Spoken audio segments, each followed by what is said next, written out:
Well, I'm really lucky today. I'm in the swim now and I've been able to bring my truck right up close to it, so this is fantastic. No lugging all that heavy gear around.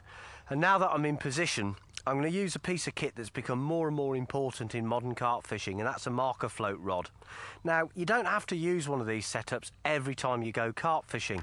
Once you get really familiar with your lake, you'll be able to cast almost in the dark to some of the classic spots. And if you're fishing a really small water, then a marker float probably isn't really essential. But on large open waters particularly, you'll find one of these invaluable. What does a marker float setup do? Well, primarily it does three things. First of all, it can help you gauge the depth, so you'll be able to find depth variations in the lake by casting it out and using the marker float as a depth gauge. Secondly, it can act as a target for your bait and for your rig, so that's very important too. And then thirdly, if you set it up right, it can also tell you a great deal about the bottom out there, whether you're fishing over sand or gravel or silt or weed. This is a very basic marker float setup. The float is brightly coloured. You'll find that orange is very good for dark coloured water.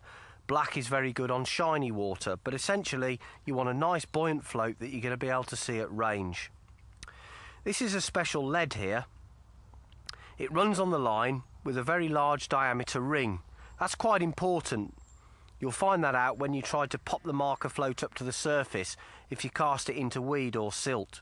The larger the diameter of this ring here, the better the line tends to flow through it. And the lead, well, it's a peculiar shape, isn't it, really? It looks like something out of a Doctor Who movie. So why is the lead designed like this? Well, these nodules, when they're dragged across a hard bottom, actually transmit vibrations up the line much better than a regular shaped lead. So there's method in the madness there. The main line, as you can see, is braided main line. This is Total Fishing Gear grunt braid in 30-pound breaking strain, which might seem a bit high. This is a very robust braid. And actually £30 is the diameter of 8-pound line. So although it's very strong and will stand up to the rigours of marker float fishing, you can cast it a very long way.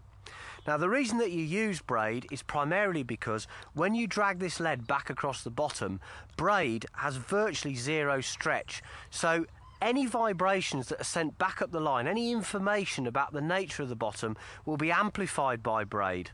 Mono cushions those signals because it's got so much elasticity and you won't feel so much what is going on out there.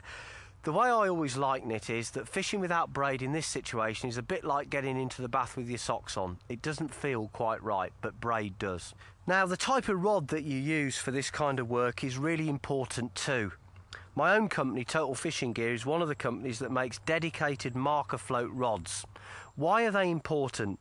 Well, because you're using that marker float to try and establish features below the water, places that are going to hold carp that you can't see. And being able, firstly, to reach large distances. Sometimes you might be fishing 100 yards out, and there's no point in trying to cast that far with a marker float rod that's not up to the job. So distance is important. The rod needs to be able to cast, but it also needs to have the right action to transmit information back up the line, and this rod's got all of that. We call it the G-spot, and the reason that we call it the G-spot is because marker floats are used to find those little sweet spots in the swim where you're going to catch a lot of carp, the ones that are going to bring you a lot of pleasure. So G-spot is a very appropriate name. But on the serious side, this is a proper marker float rod. It's 12 feet long. It's got a very, very fast action. The tip is very flexible, so that when I drag this lead across the bottom, it will tell me an awful lot about the nature of the bottom. It works perfectly with a braided line. The other thing is that the bottom section of the rod down here is quite stiff. This is a very fast action rod. It's not designed for fishing, it's designed for casting marker floats a long way. And then a final touch, and all good marker float rods have this, is a depth marker 1 foot up from the reel seat. I'll show you how that works in a moment, because we're actually going to use this marker float setup to have a look at what depth we've got out there in front of us.